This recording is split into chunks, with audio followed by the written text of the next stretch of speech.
ಶರಣ್ರಿ ಸ್ನೇಹಿತರೆ, ಇವತ್ತಿನ ವಿಡಿಯೋದಲ್ಲಿ ನಾವು ಮಲೆನಾಡು ಸ್ಪೆಷಲ್ಲು ಹೊಯ್ ಹಪ್ಪಳ ಈ ಬೇಸಿಗೆ ಕಾಲಕ್ಕೆ ಮಾಡೋ ಅಂಥದ್ದು ಹೇಗೆ ಅನ್ನೋದನ್ನ ಈ ವಿಡಿಯೋದಲ್ಲಿ ಶೇರ್ ಮಾಡ್ತೀನಿ. ಕೊನೆವರೆಗೂ ಪೂರ್ತಿ ವಿಡಿಯೋ ನೋಡಿ ರೆಸಿಪಿ ಗೊತ್ತಾಗುತ್ತೆ. ಇದಕ್ಕೆ ಮೊದಲನೇದಾಗಿ ಅಕ್ಕಿ ಬೇಕು, ಜೊತೆಗೆ ಮಸಾಲೆ ಪದಾರ್ಥ ಒಂದೊಂದೇ ಹೇಳ್ತಾ ಹೋಗ್ತೀನಿ. ನೋಡಿ, ಇದಿಷ್ಟು ಹೊಯ್ ಹಪ್ಪಳಕ್ಕೆ ಬೇಕಾಗಿರುವಂಥ ಮಸಾಲೆ ಸಾಮಗ್ರಿಗಳು. ಮೊದಲನೇದಾಗಿ ಇಲ್ಲಿ ಅಕ್ಕಿನ 2 ದಿನ ನೀರಲ್ಲಿ ನೆನೆಸಿಟ್ಟು ರುಬ್ಕೊಂಡಿರೋ ಅಂಥದ್ದು. ಅದರಲ್ಲಿ ನೀರನ್ನು ಮುಂಚಿನ ಕಾಲದಲ್ಲಿ ಚೇಂಜ್ ಮಾಡ್ತಾ ಇರಲಿಲ್ಲ. ಹುಳಿ ಚೆನ್ನಾಗಿ ಬಂದರೆ ತುಂಬ ಚೆನ್ನಾಗಿ ಬರುತ್ತೆ ಹಪ್ಪಳ ಅಂತ. ಬಟ್ ನಾವು ಇವಾಗ ನೀರು ಚೇಂಜ್ ಮಾಡಿ ಸೆಕೆಂಡ್ ದಿನ ಏನು ನೆನೆಸಿಟ್ಟಿರ್ತೀವಲ್ಲ ಆ ನೀರನ್ನ ಚೆಲ್ಲೋದಿಲ್ಲ, ಅದನ್ನ ಇಟ್ಕೊಂಡಿರ್ತೀವಿ, ನಾವು ಮತ್ತೆ ಬಳಸ್ತೀವಿ. ಇಲ್ಲಿ ನೋಡ್ಬೋದು ನೀವು, ನೀರು ನಿಲ್ಲಿಸಿದ್ದಾರೆ ಹುಳಿ ಅಂಶ ಬರೋದಕ್ಕೋಸ್ಕರ. ಇದು ಹುಳಿ ಬಂದಷ್ಟು ತುಂಬ ಚೆನ್ನಾಗಿರುತ್ತೆ ಹಪ್ಪಳ. ಸೊ ಇದು 2 ದಿನ ಅಕ್ಕಿನ ತೊಳೆದು ನೆನೆಸಿಟ್ಕೊಂಡಿರೋ ಅಂಥ ರುಬ್ಬಿರೋ ಅಂಥ ಮಿಶ್ರಣ.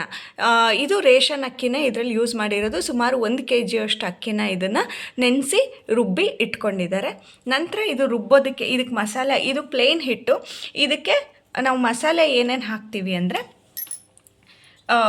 ಒಣ ಸಾಮಗ್ರಿಗಳಲ್ಲಿ ಅರಿಶಿನ ಪುಡಿ 2 ಚಿಟಿಕೆಯಷ್ಟು, 4 ಚಮಚದಷ್ಟು ಅಚ್ಚಕಾರದ ಪುಡಿ, 2 ಚಮಚದಷ್ಟು ಧನಿಯಾ, ಹಾಗೆ 2 ಚಮಚದಷ್ಟು ಜೀರಿಗೆ, 5-6 ಕಾಳುಮೆಣಸು, ಹಾಗೆ 1.5 ಇಂಚಷ್ಟು ಶುಂಠಿ, ಹಾಗೆ 10ರಿಂದ 15 ಎಸಳು ಅಥವಾ 2 ಗಡ್ಡೆಯಷ್ಟು ಬೆಳ್ಳುಳ್ಳಿನ ಯೂಸ್ ಮಾಡ್ತೀವಿ. ನಂತರ ಈರುಳ್ಳಿ, ಕೊತ್ತಂಬರಿ ಸೊಪ್ಪು, ಕರಿಬೇವು, ಜೊತೆಗೆ 2 ಚಮಚ ಅಥವಾ 1 ಟೇಬಲ್ ಸ್ಪೂನಷ್ಟು ಉದ್ದಿನಬೇಳೆನ ನೆನೆಸಿಟ್ಕೊಂಡಿರ್ತೀವಿ. ಹಾಗೆ 2 ಚಮಚದಷ್ಟು ಅನ್ನ, ಬಿಸಿ ಅನ್ನ ಮಾಡ್ಕೊಂಡಿರ್ತೀವಿ. ಆದರೆ ಅದು ತಣ್ಣಗಾಗಿ, ಅಂದರೆ ತಂಗ್ಳನ್ನ ಯೂಸ್ ಮಾಡಲ್ಲ. ಇದೆರಡು ಯಾಕೆ ಹಾಕೋದು ಅಂದರೆ, ಇದು ಜಿಗಿ ಬರೋದಕ್ಕೆ ಹಪ್ಪಳ ನಾವು ಇವೆರಡನ್ನು ಯೂಸ್ ಮಾಡ್ತೀವಿ. ಸೊ ಈ ಹಿಟ್ಟಿಗೆ ನಾವು ಇಷ್ಟೆಲ್ಲ ಸಾಮಗ್ರಿಗಳನ್ನ ಹಾಕಿದಾಗ ಹೊಯ್ ಹಪ್ಪಳ ರೆಡಿ ಆಗುತ್ತೆ. ಈ ಹಿಟ್ಟನ್ನು ನಾವು 3 ಥರ ಹಾಕ್ತೀವಿ. ಒಂದು ಈ ರೀತಿ ಮಾಡಿ ಹಾಕ್ತೀವಿ, ಇನ್ನೊಂದು ಹಸಿ ಖಾರ ಕೂಡ ಹಾಕಿ ಮಾಡ್ತೀವಿ.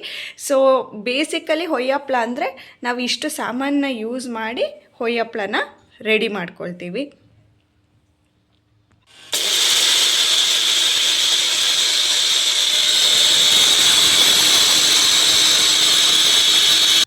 ಇಲ್ಲಿ ಮೊದಲನೇದಾಗಿ ಡ್ರೈ ಇಂಗ್ರೀಡಿಯೆಂಟ್ಸ್ನೆಲ್ಲ ಗ್ರೈಂಡ್ ಮಾಡ್ಕೊಂಡ ಮೇಲೆ ಇದಕ್ಕೆ ಶುಂಠಿ, ಬೆಳ್ಳುಳ್ಳಿ ಮತ್ತು ಈರುಳ್ಳಿ, ಹಾಗೆ ಕೊತ್ತಂಬರಿ ಸೊಪ್ಪು, ಕರಿಬೇವು ಸೊಪ್ಪನ್ನು, ಜೊತೆಗೆ ಈ ಅಚ್ಚಕಾರದ ಪುಡಿ, ಅರಿಶಿನ ಪುಡಿ ಎಲ್ಲ ಸೇರಿಸಿ ನುಣ್ಣಗೆ ರುಬ್ಕೊತೀವಿ. ತುಂಬ ನೈಸಾಗಿ ರುಬ್ಕೋಬೇಕು, ಗಂಧದ ಥರ. ಸೊ ಇಲ್ಲಿ ಮಸಾಲೆನ ರುಬ್ಕೊಂಡಾಗಿದೆ ನೋಡಿ. ರುಬ್ಬುವಾಗ ಉಪ್ಪು ಕೂಡ ಸೇರಿಸಿದ್ದೀವಿ. ಈ ರೀತಿ ತುಂಬ ನೈಸಾಗಿ ಮಸಾಲೆನ ರುಬ್ಕೋಬೇಕು ನೋಡಿ. ಚೆನ್ನಾಗಿ ಸ್ವಲ್ಪ ನೀರು ಹಾಕಿ ಗಟ್ಟಿಗೆನೆ ಚೆನ್ನಾಗಿ ಈಗ ನಾವು ರುಬ್ಕೊಂಡಿರೋ ಅಂಥ ಮಸಾಲೆನ ಈ ಹಿಟ್ಟಿಗೆ ಬೆರೆಸ್ತಾ ಇದ್ದೀವಿ. ಇದಕ್ಕೆ ರುಬ್ಬುವಾಗ ರುಚಿಗೆ ತಕ್ಕಷ್ಟು ಉಪ್ಪು ಕೂಡ ಹಾಕ್ಕೊಂಡಿದ್ದೀವಿ. ಇಲ್ಲಿ ನೋಡ್ಬೋದು ನೀವು. ಹಾಗೆ ನೀರನ್ನ ನಾವು ಇಲ್ಲಿ ಎತ್ತಿಟ್ಕೊಂಡಿದ್ದೀವಿ.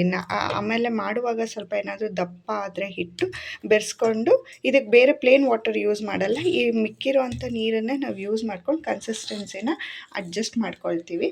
ಸೊ ಇದನ್ನು ಸಾಯಂಕಾಲ ಮಾಡೋದ್ರಿಂದ ನಾವು ಇವಾಗ ಮಧ್ಯಾಹ್ನನೇ ಇದನ್ನು ಮಿಕ್ಸ್ ಮಾಡಿರ್ತೀವಿ. ನೀವು ನೋಡ್ಬೋದು ಆ ಜಿಗಿ ಹೇಗೆ ಬಂದಿದೆ ಅಂತ.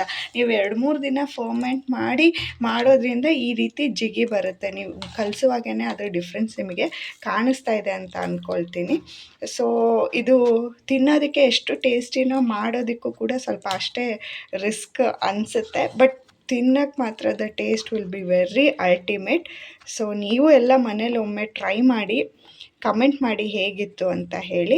ಇದು ಈ ಸೀಸನಲ್ಲೇ ಮಾಡೋಕ್ಕಾಗೋದು, ಯಾಕೆಂದರೆ ಇದು ಸೆಕೆ ಹಪ್ಪಳ ಅಂತಲೂ ಕರೀತಾರೆ. ಈ ಸೆಕೆ ಟೈಮಲ್ಲಿ ಹುಳಿ ಬರೋದ್ರಿಂದ ಹಿಟ್ಟು, ಸೊ ಅದು ಆ ಟೇಸ್ಟ್, ಇದಕ್ಕೆ ಇಂಪಾರ್ಟೆಂಟ್ ಸೀಕ್ರೆಟೇ ಆ ಟೇಸ್ಟು. ಅದು ಹುಳಿ ಬಂದಷ್ಟು ನಮ್ಗೆ ಹಪ್ಪಳ ತುಂಬ ಚೆನ್ನಾಗಿ ಬರುತ್ತೆ.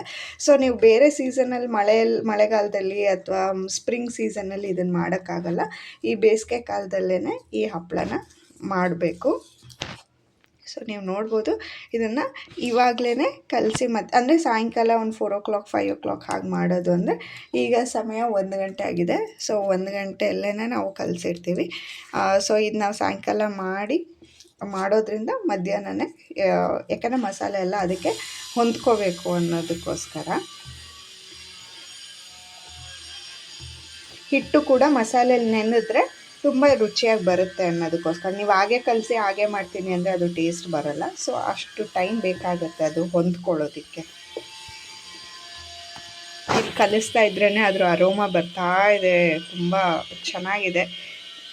ಬಲ್ಲವನಿಗೆ ಬಲ್ಲ, ತಿಳಿದವನಿಗೆ ಗೊತ್ತು ಆ ರುಚಿ ಏನು ಅನ್ನೋ ಹಾಗೆ ಇದು ತಿಂದವ್ರಿಗೇ ಗೊತ್ತು. ನೀವು ಒಮ್ಮೆ ಟ್ರೈ ಮಾಡಿ. ಇದು ಮಲೆನಾಡು ಶೈಲಿಯಲ್ಲಿ ಮಲೆನಾಡು ಕಡೆ ಅಂತೂ ತುಂಬ ಫೇಮಸ್ಸು ಹೊಯ್ಯ ಹಪ್ಪಳ ಅಂತ ಹೇಳಿ.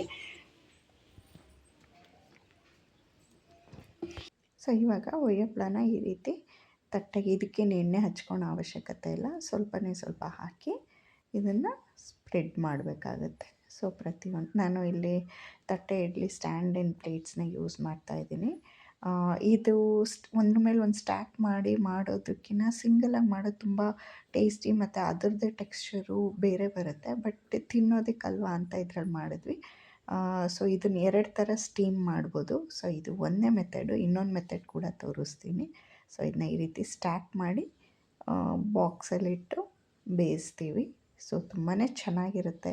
ನೀವು ನಿಮ್ಮ ಮನೇಲಿ ಒಂದು ಸಲ ಟ್ರೈ ಮಾಡಿ ಹೇಗಿತ್ತು ಅಂತ ಹೇಳಿ. ಹೀಗೆ ನನ್ನ ವೀಡಿಯೋನ ನೋಡ್ತಾ ಇರಿ, ಸಬ್ಸ್ಕ್ರೈಬ್ ಮಾಡ್ಕೊಳ್ಳಿ, ಶೇರ್ ಮಾಡಿ, ಕಮೆಂಟ್ ಮಾಡಿ, ಲೈಕ್ ಮಾಡಿ ಅಂತ ಕೇಳ್ಕೊಳ್ತೀನಿ. ಸೊ ನೋಡ್ಬೋದು ಆ ಕಲ್ಲರು ಎಲ್ಲ ಚೇಂಜ್ ಆಗಿದೆ, ತುಂಬಾ ಚೆನ್ನಾಗಿರುತ್ತೆ. ಆ್ಯಕ್ಚುಲಾಗಿ ಇಲ್ಲಿ ಸ್ವಲ್ಪ ದಪ್ಪ ಇದೆ ತಿನ್ನೋದಕ್ಕೆ ಅಂತ. ನಾವು ಮಾಡಿ ಒಣಗಿಸ್ಬೇಕು ಅಂದರೆ ಅದನ್ನ ತುಂಬ ತೆಳ್ಳಗೆ ಮಾಡ್ತೀವಿ, ಇಷ್ಟು ದಪ್ಪ ಮಾಡೋದಿಲ್ಲ. ಸೊ ಇದಕ್ಕೆ ಎಣ್ಣೆ ಹಚ್ಕೊಂಡು ತಿಂದರೆ ಸಖತ್ತಾಗಿರುತ್ತೆ. ಇದೇ ಮಲೆನಾಡು ಶೈಲಿಯ ಹೊಯ್ಯ ಹಪ್ಪಳ ರೆಡಿಯಾಗಿದೆ. ನಾನು ಹೇಳಿದ್ನಲ್ಲ ಇನ್ನೊಂದು ಮೆಥಡ್ ಅಂತ, ಅದು ತೋರಿಸ್ತೀನಿ. ಸೊ ಇದು ಓಲ್ಡ್ ಟ್ರೆಡಿಷ್ನಲ್ ಮೆಥಡ್. ಎಲ್ಲ ಹಪ್ಪಳ ಮಾಡೋರು, ವರ್ಷಕ್ಕಾಗೋಷ್ಟು ಮಾಡಿಟ್ಕೊಳೋರು ಇದೇ ರೀತಿಯಲ್ಲಿ ಪಾತ್ರೆ ಮೇಲೆ ತಟ್ಟೆನ ಸೆಟ್ ಮಾಡ್ಕೊಂಡಿರ್ತಾರೆ, ಚಟ್ಗೆಗೆ ತಟ್ಟೆ ಅಂತ ಹೇಳಿ. ಸೊ ಇದನ್ನು ಈ ರೀತಿಯಾಗಿ ಮಾಡ್ತಾರೆ. ಫಸ್ಟು ಮೇಲ್ಮಕ್ಕ ಇಟ್ಟು ಸ್ವಲ್ಪ ಸಮಯದ ನಂತರ ಅದನ್ನು ತಿರುವು ಹಾಕ್ತಾರೆ. ತಿರುವು ಹಾಕಿದ ನಂತರ ಅದನ್ನು ಮತ್ತೆ ತೆಗಿತಾರೆ. ಅವ್ರು ಮಾಡೋಷ್ಟರಲ್ಲಿ ನೋಡಿ ಇನ್ನೊಂದು ಪ್ಲೇಟ್ ಕೂಡ ರೆಡಿ ಮಾಡಿಟ್ಕೊಂಡಿರ್ತಾರೆ. ಈ ಥರ 3, 6 ಒಂದೊಂದು ಸಲ 2 ಒಲೆ ಮೇಲೂ ಮಾಡ್ತಿರ್ತಾರೆ. ಇದು ಸ್ವಲ್ಪ ತಣ್ಣಗಾಗಿದ ಮೇಲೆ ತೆಗೆಯೋದು. ಧನ್ಯವಾದಗಳು.